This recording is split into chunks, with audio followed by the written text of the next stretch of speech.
یو ملګري راته تپوس کړی دی چې غرمه کې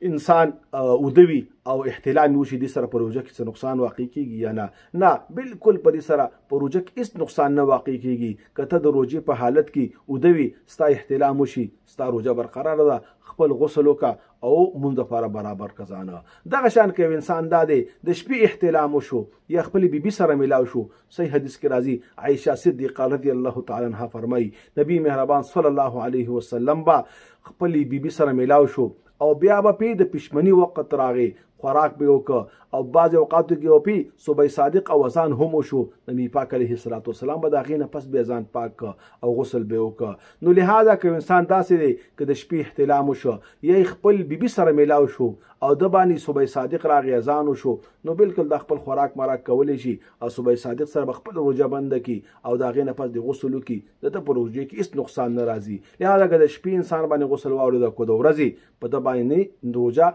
د دې په سبب باندې نه خرابېږي